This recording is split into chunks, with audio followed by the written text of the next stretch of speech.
froita, por exemplo, en términos médicos ou en términos económicos, podemos chegar a calquera conclusión que despois non ten materialización ninguna, porque o que ten materialización, tanto desde a perspectiva sanitaria como alimenticia, etc., que ten que ver con cada froita que se vai. A que ven isto? Ven a idea de que preguntarse se a prensa ten poder, ten influencia ou que papel ten na crisis, seguramente é preguntar por unha entelequia, porque a prensa non existe. Existen os periódicos. E isto non é unha cuestión baladí. Por qué? Porque a prensa pudo existir teóricamente nun momento determinado e tiña poder. Cando existía a prensa? A prensa existía nos tempos de Franco, cando ás 2:30 en punto da tarde tocaba un clarín, tararita ti, viña unha música así moi solemne e decía Diario Hablado de Radio Nacional de España. É que estaba pasando nese momento? Que todas as emisoras do país estaban conectadas. Non había ningunha outra posibilidade de informar e todos os españoles estaban oindo a mesma mensaxe que ademais alguén... Eso é a prensa. Pero a prensa non existe. Ahora, gracias a Deus, non existe, non?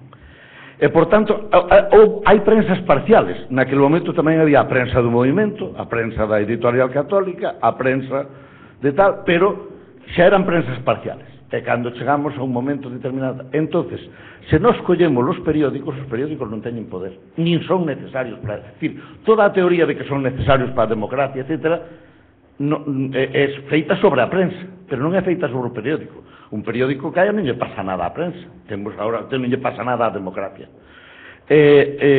Por tanto, eu creo que desde esa perspectiva temos que empezar a replantexar esta cuestión, porque senón, creo que estamos falando de un problema que non temos, porque estamos razonando sobre unha entelequia. Despois quería decir dúas ou tres cousas moi brevemente. Vamos a ver, a prensa non pode defender, e vou poñer unha que eu xa sei que é unha especie de debate parlamentario, verdad? Pero vou poñer un exemplo moi elemental. A prensa non pode defender digamos, necesidades que lle son propias, pero que non defende pro conxunto da realidade do país. Por exemplo, se hubo a prensa hoxe en día, o que encontro prácticamente é unha insistencia de que aos políticos hai que pagar menos. Pois non me poden decir que aos periodistas ya hai que pagar máis. Porque están dando a sensación de que un feito non ten que estar pagado. Un feito importante e esencial na sociedade non ten que estar pagado. E despois non poden facer unha excepción puntual. E, por tanto, ese é un valor. Se temos que cobrar polo que facemos é un valor. Pero eso só se pode defender se se defende como valor. Se lle aplica a todo o mundo, se di os profesores teñen que cobrar, os políticos teñen que cobrar, e aí sale como cousa lóxica que a prensa ten que cobrar. Pero senón non sale. E, por tanto, a xente pensa neste momento, se lle decimos o que cobra un periodista, a maior parte da xente, como lle decimos o que cobra un político, pensa que estamos dilapidando as cousas de unha maneira extraordinaria. Hai un terceiro elemento que quero dicir. Antes conducían os chóferes, que eran profesionales, e informaban os informadores, que tamén eran profesionales. Agora xa non conducen os chóferes, conduce calquera. Pero estamos añorando a idea de que, en cambio, informar teñen que informar os informadores. Non. Agora, ao mellor, o fenómeno de información da democracia é un fenómeno generalizado e non profesionalizado, é dicir, cada vez menos profesionalizado. Agora, condúcese moito máis que antes, e condúcese moito mellor que antes, pero non hai choferes. E, por tanto, nese sentido, podemos estar camiñando hacia unha situación na que estemos generando a información como un elemento esencial da propia sociedade, da vida da propia sociedade, e que, por tanto, non vai haber especializados en facelo. Por que? Porque eu xa me fío menos do chofer que me leva de que cando conduzo eu.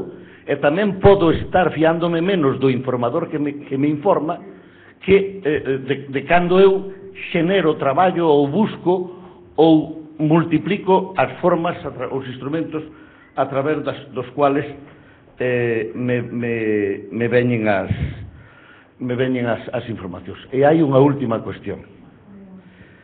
Nesa idea de o poder saleuse da prensa e meteuse, por exemplo, no tema dos financieros, e collo a frase de Xosé Luís, o financiero pon gobernos e quitan. Non, vamos a ver, de momento os gobernos poñen e quitan financieros. Non é ao revés. Na última crisis o que está arrasado son as finanzas, verdad? además non sabe quen somos. É unha parte importante. Se collemos nós, por exemplo, o segundo banqueiro de España é produto dunha decisión política, non dunha decisión financiera. Claro, de onde sale o Banco de Bilbao, o BBVA, se non é da privatización da Arxentaria a través de procesos políticos? E de onde sale ese liderazgo financiero que temos neste momento, que é o segundo máis importante do país? Sale de decisións políticas puras. Donde están os que eran financeiros que nós creíamos que dominaban este país, por exemplo, hai 7 meses? ¿Verdad? Pois todo eso está desaparecido. A ver, a quen que hai que estar facendo neste momento por financeiros? Financialos. E que nos está financiando? Está financiando unha decisión política. Se non os financeiros neste momento, pois xa veríamos o que quedaba de todo ese sistema e con eles de nós mesmos, non? E, por tanto, eu creo que aunque a palabra financeiros tamén lle pasa o mismo que a palabra prensa e a palabra froita. Non existen financeiros, existe botín. E eu creo que neso tamén hai que, digamos, de alguma maneira, facer real ou poñer a ras de chao o análisis, para non estar falando dunha cousa distinta da que neste momento nos preocupa. Gracias. Graciñas. Recollemos unha segunda intervención antes de darlle a palabra aos nosos poñentes. Por favor. Bueno, eu teño dúas cuestións, unha que sería, digamos, de tipo xeralista e outra máis específica. De alguma maneira van coincidir algo coa intervención anterior, nas preguntas, pero, bueno, vou empezar pola específica para ir máis ao grao. Eu entendo que, a pesar do que se está dicindo, a min, unha das cousas que máis terror me pode producir no mundo do periodismo son os periodistas que se poidan erixir, digamos, en facedores ou desfacedores de gobernos. Non é unha entelequia, é unha realidade que hai non moito tempo un director dun medio moi coñecido fixo ante determinadas persoas que naquele momento parece ser que de elas dependía o seu futuro profesional a afirmación de que el tiña capacidade para destruir ou crear gobernos. A min eso produce auténtico terror. É dicir, podo entender o que se dixo de que os periodistas pois se constituyen fiscais. O que non quero nunca é que ningún periodista ou ninguna outra profesión pois se arrogue a capacidade de representarme a min dunha maneira tan drástica como para decir que o goberno A ou o goberno B pois non funcione. Citouse o caso de gobernos anteriores que efectivamente foron de alguma maneira derrubados polo efecto periodístico. Eu o critico rotundamente e espero que ese poder que a prensa pode que non teña, pero que si teñen algúns periodistas ou creen que teñen, pois non se eleve a efecto. A cuestión de tipo xeralista venme de alguma maneira xa preestablecida pola composición da propia mesa. É posible que os periodistas, en fin, polo que se di, pois non teñan tanto poder, etcétera, etcétera. Pero estou convencido dunha cousa, que a profesión de periodista, ainda que polo que se está dicindo parece que non teñan moito futuro, é moi codiciada. É tan codiciada que é, na miña opinión, das máis suplantadas no mundo. Estou referíndome a unha cousa moi concreta que, como digo, de alguma maneira, pois ven favorecida pola propia composición da mesa.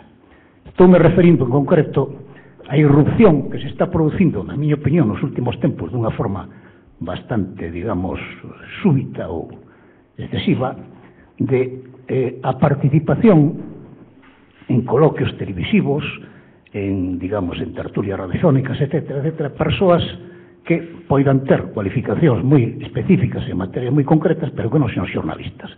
Esa coexistencia, desde o meu punto de vista, entre xornalistas e non xornalistas, con tanta, digamos, profusión, incluso exceso, a min prodúceme certa decepción. Me gustaríame saber a opinión que tendes vos sobre este aspecto. Eu podo entender que nun medio de prensa un técnico, un teórico, un profesor, un especialista, pois faga artigos de opinión que completen, incluso que lle den pois rigor e valor a ese propio medio, pero que se suplanten se extrapolen de tal maneira as funcións, a min prodúceme certa sorpresa, certo desagrado, e repito que gustaríame coñecer a vosa opinión.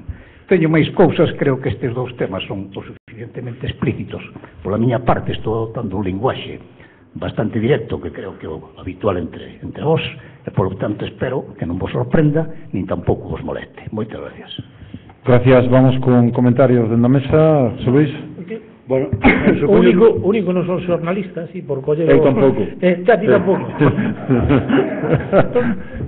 Bueno, supoño que terá que ser moi brevemente na que sí. as cuestións que plantexaba o amigo Xosé Luis Barreiro son dun calado que se xiría un pouco máis de tempo, pero bueno,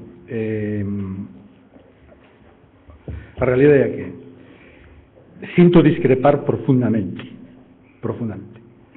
E ademais quero pensar que na primeira parte da túa intervención hai unha especie de brincadeira, porque ti que fechas un home moi importante da política, que ademais eres un gran politólogo e un magnífico analista político, dubido moito que no fondo poidas cuestionar que calquera democracia a lo menos exixe partidos políticos, porque a vertebran, exixe sindicatos, exixe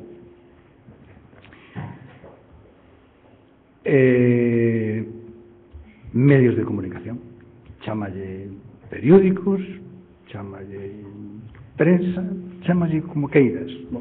Preocúpame menos a denominación. Exixen medios de comunicación e exixen empresas. Por lo tanto, poden exixir tamén organizacións empresariais ao estilo das organizacións sindicais. E estamos vendo que na nova sociedade tamén exixen movimentos sociais, ONGs e este tipo de cousas novas.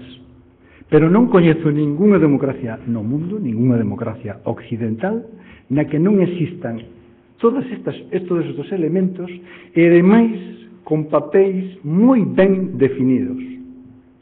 Tanto é así que o pluralismo democrático e a alternancia prácticamente vai da man de que nos medios de comunicación existan tamén, como decía antes, non prensa de partido, pero sí prensa de tendencias. E digo prensa, podo decir periódicos, medios, o que queiras. Pero eso pareceme esencial.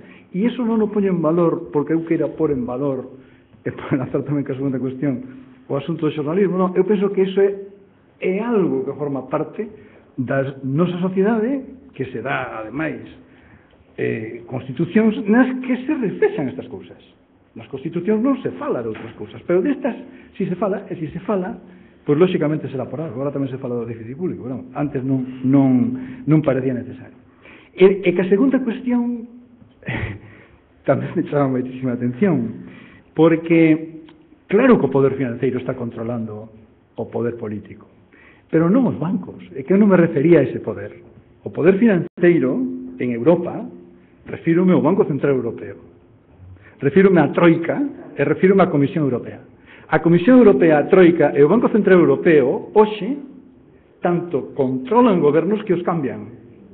E non é que os cambien pola vía de, bueno, convendría que hagamos isto, como se decían antes moitas cousas cando se facía política, non?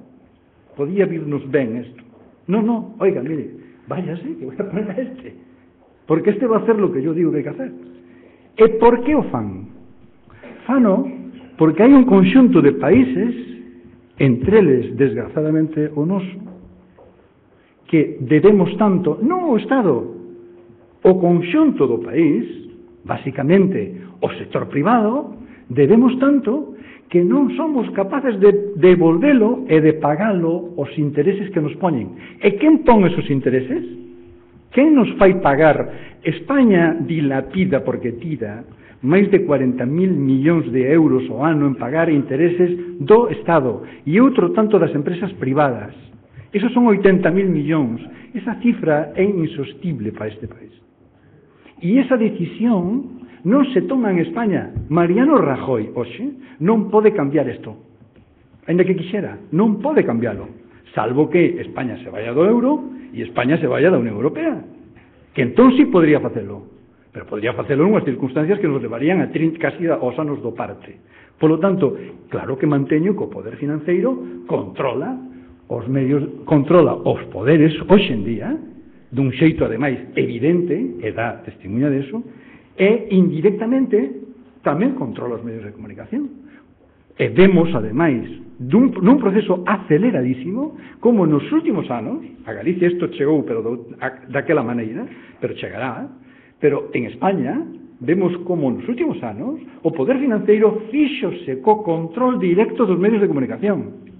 directo, non influindo, non, oye, baixa o préstamo, sube o préstamo, lle botalle unha man, non lle botes unha man, que é a linguaxe que se falaba antes. Non, agora é, canto deben estos? Oiga, pois mire, apalancamos.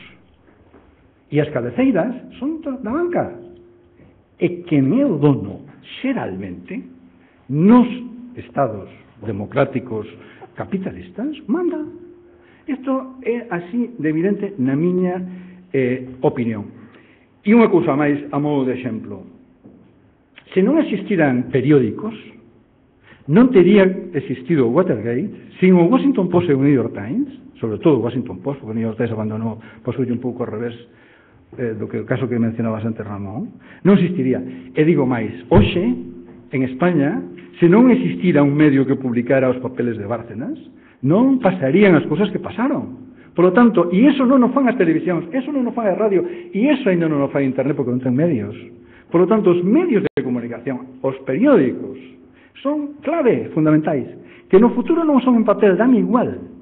Pero se os periódicos do futuro non teñen 200, 300, 500 xornalistas, non podrán facer ese traballo.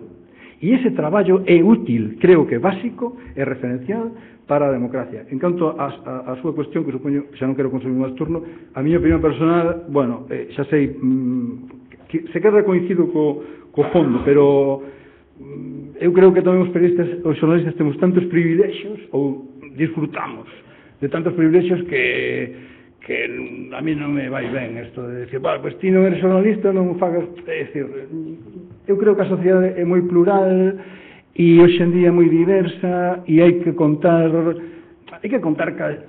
ca xente, eu creo que hai que contar ca xente que teña talento, que faga as cousas ben, e a audiencia, o público xulga, o sea, ninguén se mantén aí arriba por casualidade, sexa xornalista ou non. É dicir, antes mencionabas o caso de Xosé Luis Barreiro. Xosé Luis Barreiro non é xornalista, non? Pero é unha persona clave no xornalismo en Galicia. Por lo tanto, non quixera eu desperdiciar talento como o seu falando de xornalismo. Gracias por aquello de compartir condición. Antes de darlle a palabra a Carlos, traio a colación a referencia que facía Fernán Gómez nunha ocasión na que ele estaba nunha reunión social, un grupo estaba a falar de teatro, ele acércase a esa xente, en ese momento escoita unha voz que dice, non, deixalo, que xa ven un home de teatro, non podemos falar do tema. Si solamente os médicos poden falar de medicina, si solamente os do teatro poden falar do teatro, si solamente os enxeñeros poden falar de enxeñería, non hai comunicación, non hai millora de nada en ningún sentido da palabra. Por lo tanto, en ese sentido, síntome un máis dos colaboradores que poden formar parte dese proceso de conformación de opinións. Carlos, por favor. Eu lamento non ter lido as 4 follas que traía culpa miña para o debate, porque ao final improvisouse un novo modo, pero eu nestas follas facía unha diferenciación entre o que é un escritor, que é o meu caso, e o que é un xornalista, en que o periodismo que é denotativo e o que é a literatura, que é sempre connotativa. En todo caso non vou ler todo isto, pero sí quero decir que bueno, os escritores ao longo da historia do periodismo outorgáronlle páxinas de absoluta brillantez, que sería o periodismo galego se na súa historia non tivera a Álvaro Cunqueiro. No periodismo máis recente, País, por exemplo, que sería del sen Vázquez Montalbán, anteriormente Josep Pla, Miguel de Villibes decía que era periodista e que era literato, decía que o periodismo era o borrador da literatura, non? Eu creo que son dúas profesións, ou dúas vocacións, mellor, moi concomitantes, e creo que os medios de comunicación, os periódicos, tal como os entendemos, non serían tampouco viables en esas opinións máis creativas, máis connotativas que son as dos escritores.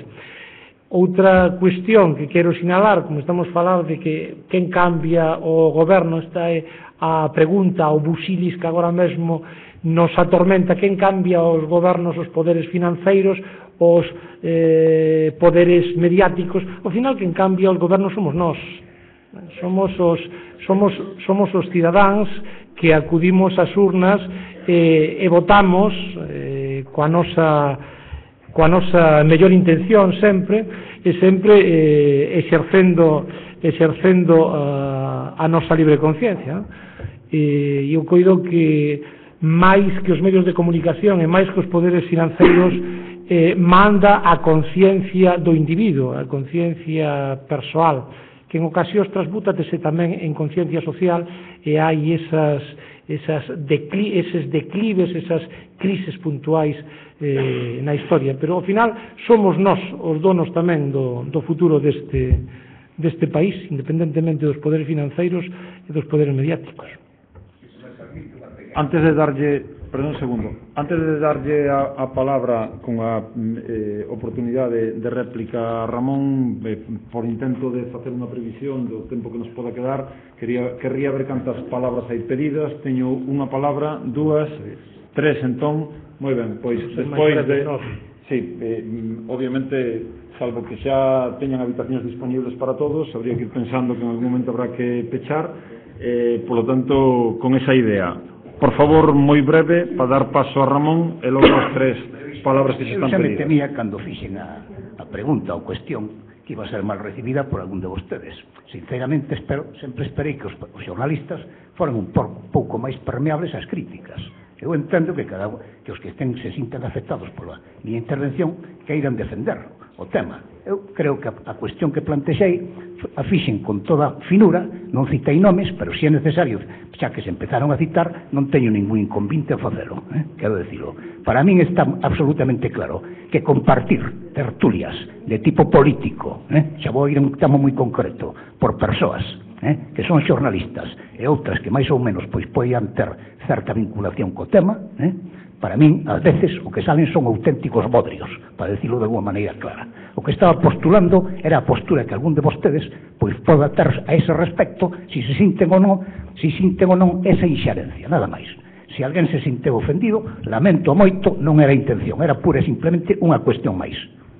Moitas gracias. Vamos entón co comentario que quedaba pendiente e despois recollemos as tres intervencións que ainda quedan. Ramón. Empiezo con lo último. El problema de este país son los prejuicios. Somos un país hundido en los prejuicios. La gente va a los kioscos no a comprar información, sino a refrendar sus prejuicios. Los periódicos de la derecha obvian las cosas que perjudican al gobierno. Los periódicos de izquierda obvian las informaciones que perjudican a la izquierda. La gente escucha las radios para refrendar lo que quiere escuchar.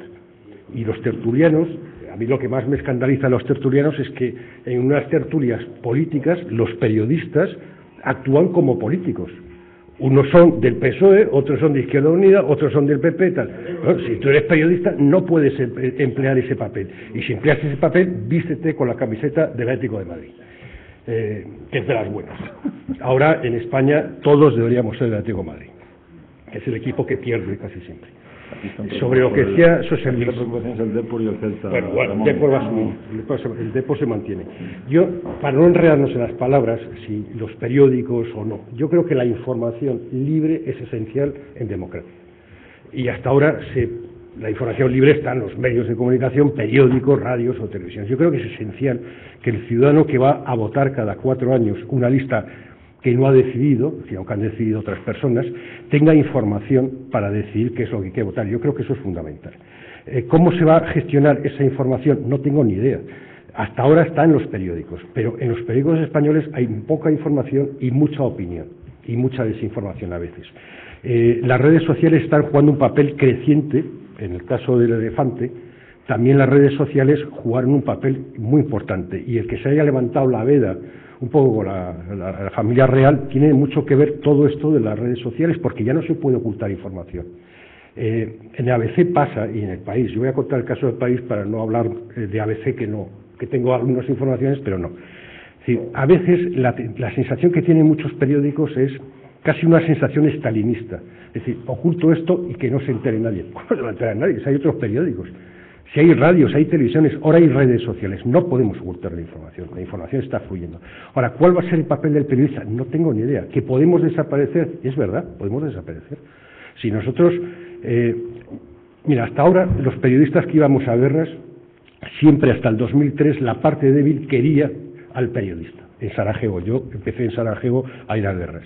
El gobierno musulmán le atraía que estuviéramos los periodistas y teníamos facilidades para trabajar porque era lo único que tenía, contar su historia, colocar su historia, que no desapareciera como desaparece todas las informaciones de tragedias constantemente en los medios de comunicación. El 2003 cambia radicalmente en Irak. ¿Por qué? Porque existen las redes sociales, porque existe Internet, porque existen las televisiones árabes y los débiles, que en este caso era la insurgencia iraquí, tienen capacidad para colocar su propio mensaje a través de las redes sociales, a través de las webs islamistas y a través de Al Jazeera y Al Arabiya. Los periodistas pasamos a ser el enemigo. Con lo cual está muy difícil trabajar en Afganistán, no puedes trabajar cerca a los talibán. El único periodista que se acercó mucho, que fue David Roth, que trabajaba en New York Times, estuvo secuestrado 7 meses. Luego escribió un libro fantástico en el que cuenta que sus captores le pedían que cantara canciones de los Beatles y los talibanes estos hacían los coros, con lo cual no está todo perdido. O sea, si les gustan los Beatles, por ahí podríamos llegar a un entendimiento. Pero estamos en una gran... Esto que ha ocurrido con los islamistas nos puede ocurrir con la sociedad, que la sociedad llegue a pensar que los periodistas no somos necesarios, que esa intermediación no es necesaria, que tú enciendes tu ordenador y tienes capacidad de información. Yo creo que no, quiero esperar que no, porque es mi profesión. Yo tengo 58 años, yo creo que a los 65 o 68, lo que decida el gobierno, o los 200 años, que nos jubilarán, nos fusilarán en las calles para no ponemos la pensión, da igual. Pero yo creo que sí vamos a ser necesarios por alguna razón si somos capaces de cumplir esos 3 preceptos que he dicho antes. Porque incluso hay información en web que es muy interesante y que está teniendo éxito, como es el caso de Confidencial, que lleva 12 años. Hay productos completamente nuevos que tienen un gran éxito. Mongolia, por ejemplo, que ahora le han dado un premio, el Club Internacional de Prensa, que coincide con otro que me han dado a mí, aunque hablo el de Mongolia. Mongolia es un producto que sale y que hace algo que no existía en España desde la desaparición de Hermano Lobo, y está dando información. La parte seria de Mongolia da mucha información no solo sobre política, sino sobre medios de comunicación. Georgetown es otro ejemplo que ha salido en la web, contraviene todas las normas de la web, se escribe muy largo, apenas hay links y las fotos son en blanco y negro, y funciona. Es decir, que se pueden hacer cosas. Ahora, ¿cómo va a acabar todo esto? No tengo muy claro. Yo lo único que sé es que si desaparece la información libre, contrastada, la democracia olerá peor.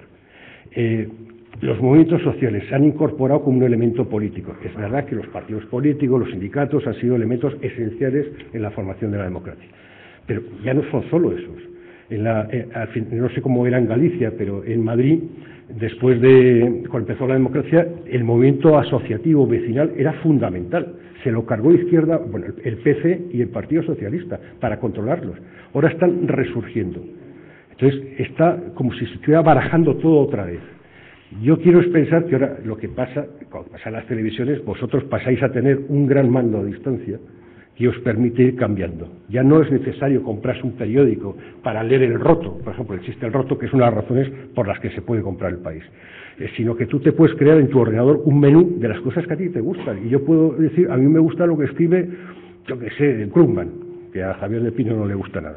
Entonces, bueno, pues yo veo lo que escribe Krugman, o la música que pone Krugman, y no tengo que leerme todo el New York Times. Eso es un reto también para los periódicos. Y sobre lo que decías, yo creo que sí se puede cambiar. Los medios de comunicación pueden no cambiar gobiernos, no creo que sea nuestro trabajo. Nuestro trabajo no es cambiar gobiernos. Nuestro trabajo es hacer información. Y si esa información tiene consecuencias, pues mira qué bien.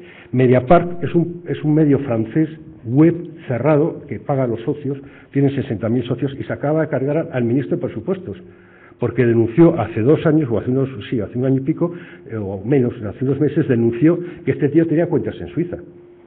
Sí es posible. En Francia se dimite, luego hay follones.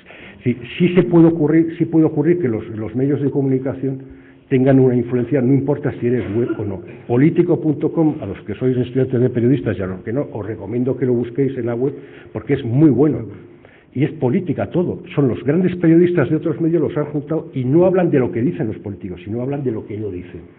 Por ejemplo, todos los problemas que tuvo Mitt Romney en la campaña, lo contaba político, que era todo el lío que tenía dentro había una guerra dentro de sus asesores, que qué hacer, no sabía qué hacer.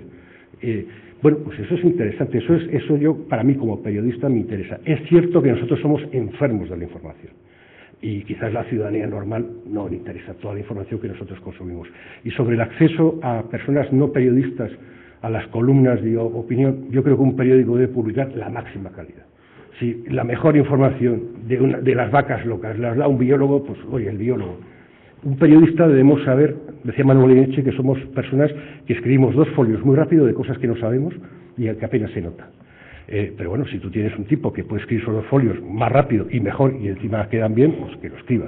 A mí no me molesta que escriba un científico o que escriba cualquier otra persona, pero también los técnicos, los científicos, sobre todo los economistas o los abogados, tienen a veces una enorme dificultad para expresarse con claridad.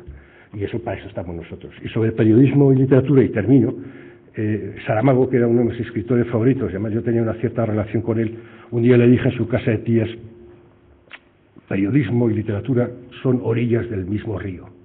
Y me miró y me dijo: más quisierais los periodistas. Cuando tú lees una obra de arte como Guerra y Paz, pasas a ser mejor persona, pero cuando lees un reportaje simplemente estás mejor informado.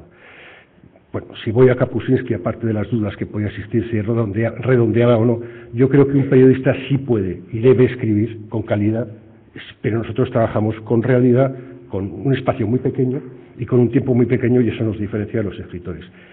Yo creo que todos somos necesarios, y en esta democracia tóxica que tenemos, no digo por España, sino por la Unión Europea, además que no sabemos muy bien qué queremos ir, creo que es muy importante el concurso de los ciudadanos. Las redes sociales creo que es un instrumento, si no existiría todo el rollo este de las hipotecas, si no existiera Twitter y todo lo demás.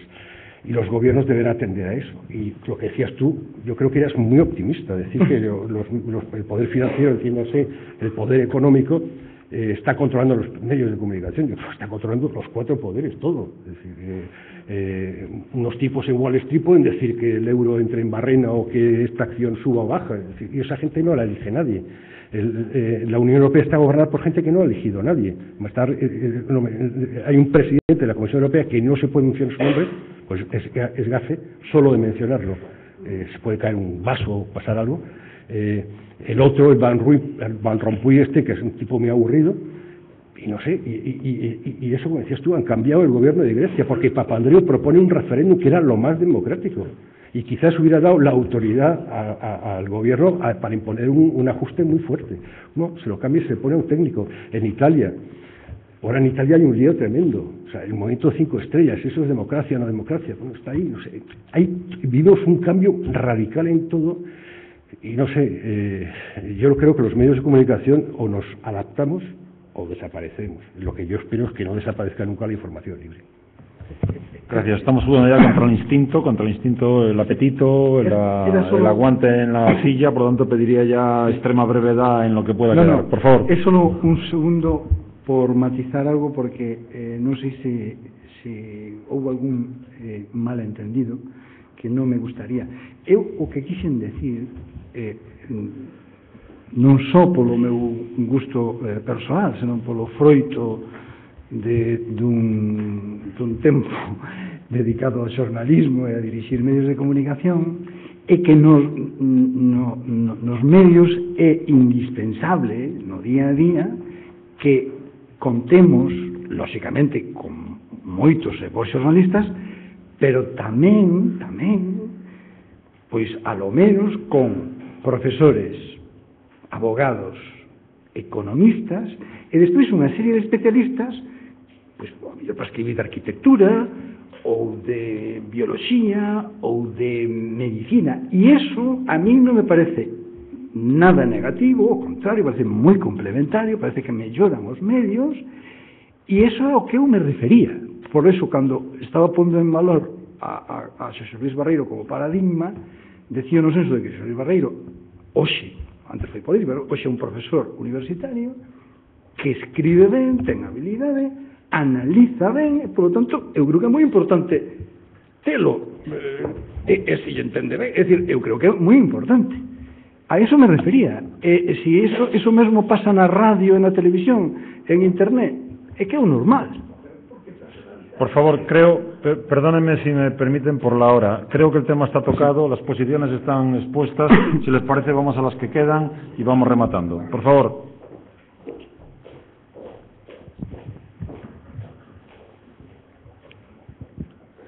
Bueno, a ver, voy a intentar ser breve porque, claro, aquí Ojalá. hemos tendido un montón, pero es que tengo tantas cosas que decir, estoy tan revolviéndome desde hace tanto tiempo, desde que ha empezado esta tribuna de debate, que no sé si ha sido de política o del papel o el futuro de los medios, no sé.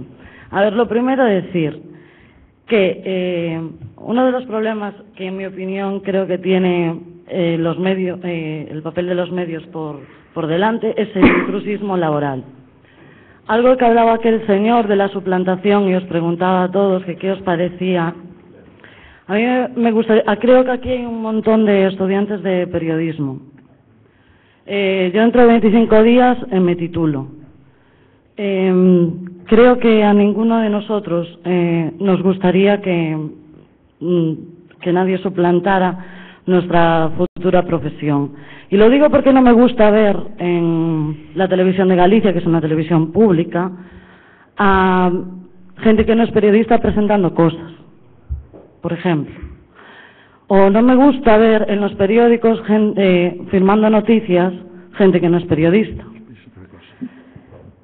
El señor Caneiro creo que hablaba de que el poder está laminado. Presento cosas en la televisión de Galicia. Sí. Un programa cultural. Dejemos terminar las intervenciones y así luego hay tiempo para la réplica. Es que estoy un poco caliente, pero no pasa nada.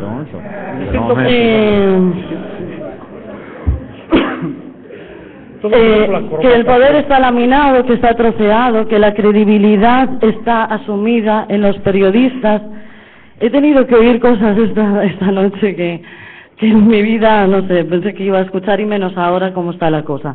El poder político está más concentrado que nunca. Ramón Lobo, después usted puede hablar porque usted tiene muchas tribunas, yo no tengo nada. Entonces, después...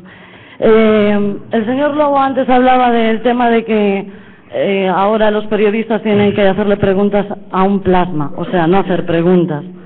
Eso nunca, yo creo, soy joven y esas cosas, pero nunca lo había visto en democracia antes. ¿La credibilidad está asumida? No está asumida. Hoy los periodistas tienen la credibilidad cada vez más caída por los suelos porque ya no se sabe quién es periodista, quién no lo es, quién tiene una opinión o que estoy un poco nerviosa.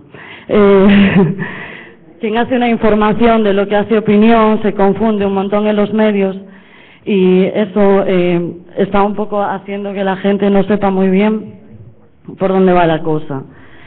La empresa pública, moral, ética.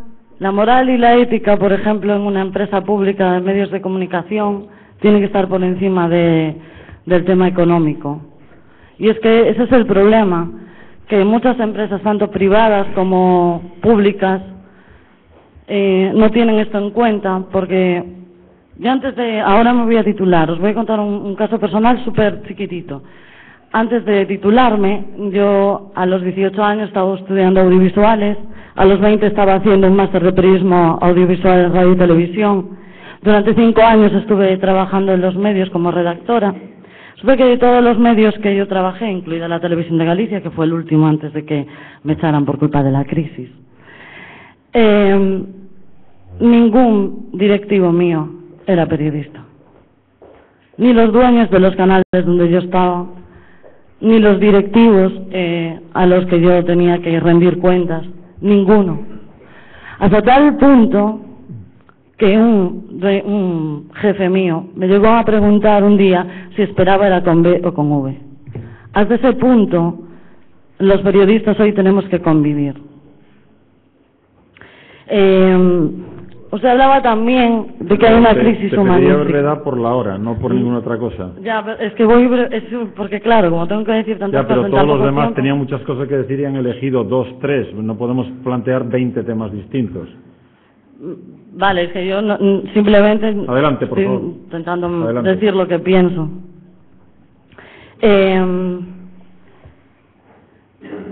estaban diciendo, antes hablaba el señor Gómez, creo que es, del tema que, bueno, que no le importaba mucho el tema de lo que le decían de suplantar a los periodistas o no. Hablaba de la diversidad, de que la sociedad tenía derecho a participar. A mí me parece genial que la gente participe. Hay una cosa que se llama periodismo social, periodismo de servicio, periodismo ciudadano, etcétera, etcétera. Pero yo creo que tiene que haber una criba y tiene que haber un filtro y tiene que haber alguien que corrobore, que contraste, como decía el señor Lobo.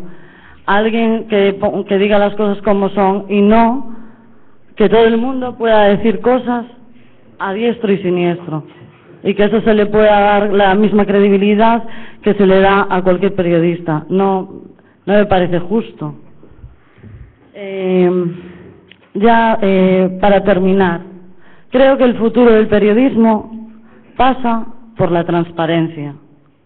Creo que hasta que en este país no haya una ley de transparencia como es debido, como no la hay, nunca vamos a poder tener un modelo, como hablabais de modelo todo el tiempo, un modelo sostenible, un modelo abierto, un modelo, etcétera, etcétera. Creo que una de las claves está en la transparencia, simplemente eso.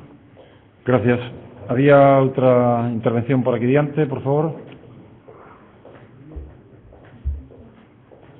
Xa, ven o micro xa. Por aquí diante, por favor, o micro. No, por aquí diante, por favor. Estou moderando eu ainda. Hola, boa noite. Bueno, eu vou a empezar porque non queda máis remedio. Non podemos ser máis que optimistas, e as mulleres moitísimo máis, porque o feminismo non se cura nunca. Dito isto, a xente que está aquí sabe por que digo eso, non? Ben, dito isto, quero ser optimista e empezar con algo que sabedes sobradamente. Hai un medio de comunicación, de análise, que pasou unha crise fondísima fai 6 ou 7 anos, estive a piques de pechar e continúa vendéndose en todo o mundo, que se chama Le Monde Diplomatique. Por tanto, é posible, se nós queremos.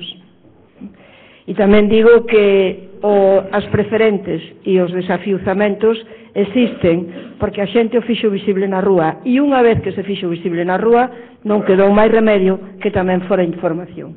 Dito isto, que evidentemente son optimismos, os xornalistas, homens e mulleres, teñen que ser vos profesionales. Primeiro, teñen que ter formación, e para ter formación teñen que ter igualdade de oportunidades, polo tanto que os nosos impostos sirvan para formalos.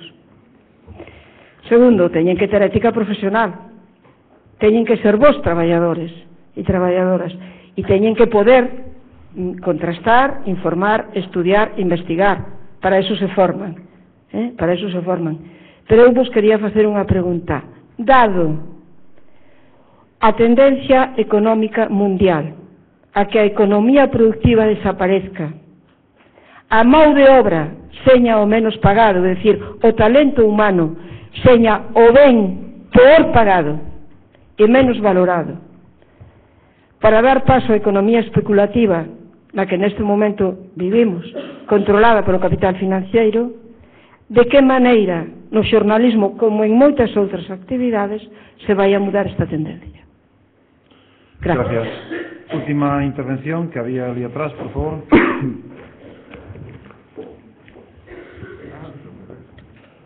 Pediría a mesma brevedade con idea de ir rematando. Sí, bueno, eu quero ser breve e quero ser claro, non? É dicir, a mí o que actualmente hai, e son consumidor de xornais diario, o que hai é unha brigada mediática de apoloxía do poder. É dicir, que non hai un xornalismo independente, é o mesmo poder disfrazado de xornalismo. É dicir, estou totalmente en desacordo co que dixo Caneiro de que está moi esnaquizado, dividido, etcétera, etcétera. Non, o poder cada vez está máis concentrado, está absolutamente concentrado. O que pasa é que se trasviste con diversos trases, para, unha vez máis, enganar a populación, a xente, entende? Polo que respecta a esta nación galega, recordar que a única imprensa crítica que houve que estaba en galego foi eliminada, caso na nosa terra, iso había máis medios, pero bueno, por non estenderme máis, quero deixar constancia disto, non? Bon, xa non quero abusar máis. Moitas gracias. Vamos entón con unha última ronda de comentarios por parte de quen está na mesa, empezando con Carlos, se parece. Por suposto que eu defendo a ética e a moral, por suposto.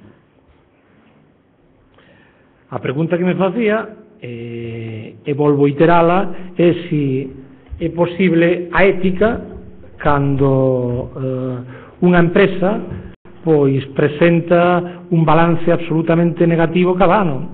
A nosa terra non foi eliminada, non puido continuar adiante por motivos económicos, simplemente. Eu era accionista hai anos da nosa terra. Ben, non puido continuar adiante por motivos económicos, simplemente. Dito isto, defendo, obviamente, que os xornalistas coloquen barreiras contra intrusismo, faltaría máis. Todos nos facemos, todos intentamos facer iso nas nosas propias profesións, pero imaginade por un momento que os escritores, os literatos, os novelistas intentáramos tamén facer o propio. Resultaría curioso, non? A pregunta máis elemental que nos poderíamos facer é como é posible isto, se a persoa que máis novelas vende en España é un xornalista, Arturo Pérez Reverte. Como poderíamos facer isto se a persoa que máis libros de creación literaria vende en Galicia é un xornalista, Manuel Rivas? Eu creo que ambas profesións, vocacións, dixen antes, son concomitantes. Unha aliméntase da outra, simbiotízanse, e é lógico que sea así porque utilizamos tamén a mesma ferramenta, unha ferramenta en si mesma moi creativa que é a palabra. Polo tanto, eu vexo con vos ollos que se xades os futuros xornalistas, se xades respetuosos coa vosa profesión, non pode ser de outro xeito, pero eu coido que impermeabilizar unha profesión tan lábil como pode ser o periodismo, tan flexible como pode ser o periodismo, creo que sería negativo para a vosa propia profesión. Polo tanto, presentar cosas en la televisión de Galicia, pois pode ser asumible por unha persona que non sexa xornalista, e igual que pode ser dirixido un medio de comunicación por unha persoa que non sexa xornalista. O que se precisan son grandes xestores. Un ministro de Sanidade non é mellor por ser médico, senón é mellor ou peor por ser perito na disciplina de dirixir unha empresa sanitaria.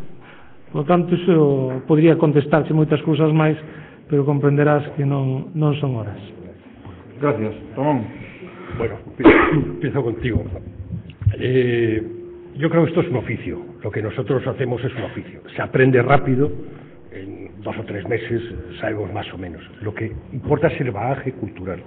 Hubo una pregunta en Francia, después del 68, para entrar a la universidad, y era un examen de estos muy francés, por eso siempre yo he pensado que nos equivocamos de bando en el siglo XIX, que el bueno eran los franceses. La pregunta era, ¿conduce la lucidez al pesimismo, sí o no?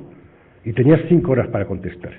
Esa pregunta la haces aquí, en España, y la gente contestaría, los más listos contestarían sí o no y serían a su casa. Dirían, ¿qué examen tan fácil? No, es poner toda tu cultura. Un periodista somos esponjas que vamos cogiendo de todos los sitios y nos vamos formando. Y es muy importante, es eso, ponerte pieles, y por eso es importante las redacciones con personas de todas las edades. Televisión Española ha sido amputada de todas las personas que tienen más de 50 años y yo creo que eso perjudica sobre todo a los jóvenes. Tú vas a una redacción en Estados Unidos y hay gente mayor. Te fijas en las ruedas de prensa de la Casa Blanca y los bancos primeros son la gente de 60, 70 años, porque tienen experiencia. La experiencia es fundamental. yo creo que el problema no es tener un jefe que no sea periodista. El problema es tener un periodista que es un mal jefe. Y ahora mismo, en las redacciones de los periódicos y en las televisiones, lo que existe es esa palabra maldita, que yo cuando no se me pone el pelo de punta porque no tengo, que es la palabra gestor. Odio los gestores. Porque en periodismo son los que se están cargando el periodismo, son los jefes que son en realidad gerentes, personas que no están pensando en las historias, están pensando en cuánto cuestan. Periodismo es el que hace historias, no el que pregunta cuánto cuesta. Evidentemente estamos en una situación en la que hay que hacer las cosas mucho más baratas. El New Yorker, que también tiene sus dificultades, pero es una revista fantástica, su sistema de trabajo es el siguiente. Yo tengo una idea para hacer un reportaje. Entonces, les digo que quiero hacer un reportaje, por supuesto necesitaría que John Lee Anderson me ayudara un poco, que él está allí, y entonces ellos, me voy a Venezuela, por ejemplo, estoy un par de semanas, escribo 2 folios y se lo mando. Si les gusta la idea y los 2 folios que he escrito, me dicen, vale, adelante, te pagamos los gastos, de lo que te has gastado y lo que te vas a gastar. Igual tengo 2 o 3 meses para hacer ese reportaje. Eso es periodismo. Y ese gran reportaje ha sido desterrado del periodismo. Entonces, ¿cómo nos vamos a comprar periódicos si no existe el gran reportaje? Os recomiendo a los periodistas, o los que vais a ser periodistas, y a los que no, un manifiesto magnífico que se llama Manifiesto 21, que aquí lo tradujo Frontera en Internet, que es de la revista 21 francesa, que la lleva Saint-Exupéry, que es un nieto de Saint-Exupéry, y es una revista trimestral de grandes reportajes y grandes trabajos de investigación. Tiene 50 o 60.000 gente que compra la revista y no tiene publicidad. Es una forma de defenderse también de los poderes económicos. A mí no me molesta tanto si hay una columna opinión, que es lo que hablábamos antes. No confundamos opinión con información. Yo creo que la información la tiene que hacer un periodista. Pero, por ejemplo, en el periódico teníamos a José Luis, a ver si voy a decir José Luis San Pedro, que no se llama José Luis, que hacía antes ciencia y biología, las vacas locas. Él es biólogo. Estaba en Estados Unidos, de repente dijo, estoy harto de ser biólogo, y se vino, hizo el máster del país y se convirtió en periodista. Evidentemente todo lo de las vacas locas se lo sabía. No tengo ni idea, pues se vuelve loca la vaca, él sí. Entonces, yo creo que hay que traer gente de todo, pero si hay una gran suplantación, y sobre todo si ves Telecinco, que es una cadena que no hay que ver, evidentemente, pues ves este programa horrible de la Noria, no sé qué, pues bueno, estos son payasos, no es periodismo. Yo creo que lo que vamos es al periodista marca individual, que es quizás las marcas individuales van a ir sustituyendo un poco a las marcas de los periódicos. Hay periodistas que pueden tener prestigio personal. Por ejemplo, Enrique González, yo es un tipo que para mí tiene prestigio personal. Entonces, me da igual donde esté, yo voy a leer lo que él escribe. Esto quizás sea el futuro, no lo sé. Entonces, para vosotros, sobre todo, es muy importante tener en cuenta que esta carrera es un maratón. No son 100 metros lisos, te adelantará gente, no importa, que adelante. Tú es un maratón. Y después, tú trabajas para 3 grandes áreas en tu vida, supongo que eso ocurre en todos los tipos de trabajo. Trabajas para los lectores, o los radioyentes, o los televidentes, que tú no los ves nunca, pero al cabo de muchos años te vas encontrando a gente que sí te lee, cuando tú firmas algo, se lo cree y te lee, y eso es una gran responsabilidad. Trabajas para los compañeros de otros medios, cuando estás por ahí, si te inventas que estás en Srebrenica, cuando estás en Srebrenica, se sabe. Si estás engañando las cuentas a tu periódico, se sabe. Y trabajas para tus compañeros. Si después de una redacción eres un imbécil, o una imbécil, eso, al final, después de 20 años, todo eso te pone en tu sitio. Entonces, yo creo que hay que ser pacientes y hay que luchar. Y sobre el optimismo, yo creo que sí, yo soy optimista. Yo cuando se produjo el periódico, que ya lo tenía pensado, saqué un blog inmediatamente que se llamaba Este fuerte no se rinde. Y es que este fuerte no se rinde, porque no se va a rendir, porque no, yo soy como el Real Madrid, perdón, es que me gusta ese equipo.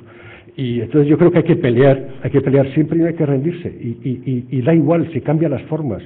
Hemos ganado dinero, efectivamente. Yo he estado en un periódico donde el dueño, vamos, el presidente, José Juan Luis Cebrián, piensa que los periodistas ganábamos mucho dinero. Es verdad, los periodistas del país ganábamos mucho dinero, pero el país ganaba 100 millones de euros al año y es lo que ha dado dinero a todo el grupo. O sea, estaba compensado. Teníamos una paga extra en septiembre fantástica, que llegamos a tener hasta 2 pagas y media, casi 3 pagas, que estaba relacionado con los beneficios. Era la forma que tenía el anterior dueño, Polanco, de implicarnos en el producto. Si ahora tú vas ahí a trabajar como quien va al banco, pues ya la cosa pierde gracia. Yo creo que la implicación moral es muy importante. Sobre los gestores, y una palabra que he oído mucho en el periódico en los últimos años ha sido la palabra Renault. no tengo nada en contra de Renault, pero no soporto la palabra Renault, porque nos decían, es que esto es como la Renault. No, esto no es como la Renault. Entonces, ponerse en manos de gestores que entienden que un periódico, que es un bien cultural, un bien emocional, tanto para los redactores como para las personas que van al kiosco a comprarlo, entender que lo puedes ajustar como los tornillos. Es que me dijeron una vez, no, es que tú eres un romántico, porque hablaba de la cabecera, ¿no? Es que ahora estos te vienen un día, te compran una gente que mañana van a comprar en Francia perdón que tenga esta manía con Francia, pero van a Francia a comprar una fábrica de tornillos y les importa 3 pepinos que esos tornillos se hayan tirado en la Revolución Francesa. Y dije, si estáis hablando con ese tipo de gente, estáis hablando con delincuentes. Y el problema es que hemos entregado a la delincuencia internacional organizada el negocio de la democracia. Entonces, yo creo que, esto es un poco bestia lo que he dicho, pero yo creo que me habéis entendido. Las preferentes, por ejemplo, no se dice la palabra clave. Es una estafa. Es una estafa. Y en este país, si tú estafas, vas a la cárcel, pero si estafas como estafas, no solo no van a la cárcel, sino se llevan los bonos y encima estamos pagando el rescate de los bancos. Es que es de coña.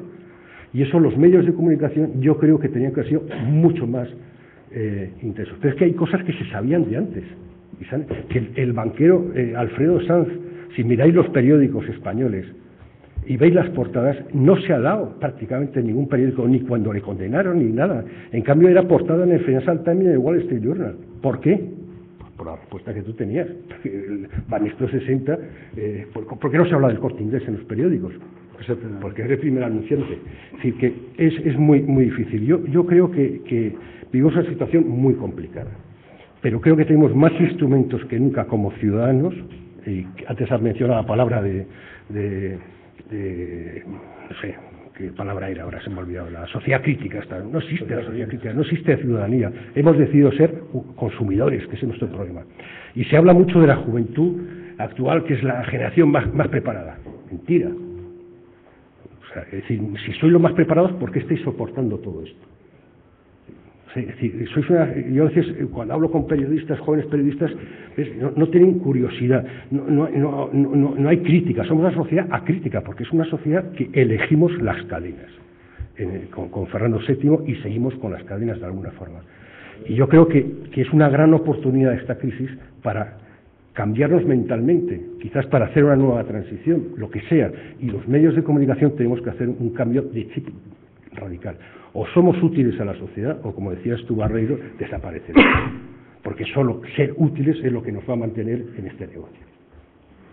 Bueno, son dous escenarios, non? En canto ao primeiro, como antes xa fixen unha matización, vou consumir menos tempo. Eu, por resumir, creo que un xornalista nun medio de comunicación pode e debe informar, pero a maiores tamén pode analizar e mesmo pode xestionar un xornalista. E un profesional non xornalista, un profesional especializado, pode opinar. Iso é o que penso. E iso creo que é perfectamente compatible, e creo ademais que non debe dar pé a que haxa suplantación, de tal xeito que un médico veña a facer a información, de que tampouco, se analizamos cuantitativamente os casos nos que eso acontece, que pode ser que algún haxa, digamos que non tería excesiva relevancia. Cousa distinta é que mezclemos este debate, que eu creo que é o asunto de fondo, porque donde siga habendo máis xornalistas é nos periódicos. Básicamente os xornalistas están nos periódicos. E nos periódicos funcionase así. Isto é unha constatación dun feito e non unha opinión. Agora, se nos estamos a referir a estas cousas que poñen na televisión, a xente berrando, e cousas eso para mí non é xornalismo, eso será entretenimento, eso o chamamos programas. Eso é como na radio hai informativos, hai programas. Eso é outra cousa. Pero iso non é xornalismo, por lo tanto, non metemos unhas cousas con outras, porque os xornalistas, creo que está perfectamente claro cal debe ser a súa función. Con respecto aos xoves, bueno, eu son máis optimista, pero tamén froito dunha experiencia persoal de seleccionar a dúcias de xornalistas, a mí saíron, polo tanto, eu sí creo que están ben formados. Eu creo que o problema que teñen os xoves xornalistas, é que non teñen oportunidades. É dicir, aqueles que chegamos ao xornalismo despois da transición, nos inicios da democracia, tivemos moitas oportunidades. Non só os xornalistas, os políticos que chegaban. Por qué? Porque toda a xente do franquismo íbase para casa. E aparte, hai que recoñecer que se foron bastante calados. E iso abriu moitos espacios. E agora os que estamos non queremos ir para casa. Entón, hai pouca permeabilidade. É dicir, hoxe un xove costalle chegar. Eu cheguei moi novo a ser xefe nun periódico, moi novo. E a director. É dicir, esas oportunidades agora se cadra non as hai. Eu creo que sobre eso podemos reparar, pero eso levaríanos tamén a un debate político, no senso de que eso se cadra exixe certas medidas, pode exigir medidas legislativas, correctoras desa situación, para que vos teñades tamén oportunidades. Segunda cuestión, o que plantexaba Encarna. Bueno, eu comparto o que ela decía sobre os plantexamentos que facía sobre a democracia e o xornalismo. Eso faría un apuntamento alrededor disto da economía productiva, porque como queira que dixeches, a economía productiva desaparece. Bueno, isto non é certo. O mundo, o conxunto do planeta, medra, non está en recesión, medra. Por lo tanto, hai moitas partes do planeta que van ben, e van ben con economía productiva. A súa maneira e o seu estilo. Van especialmente ben Asia, como consecuencia do tirón de China, e vai especialmente ben América Latina nestes momentos.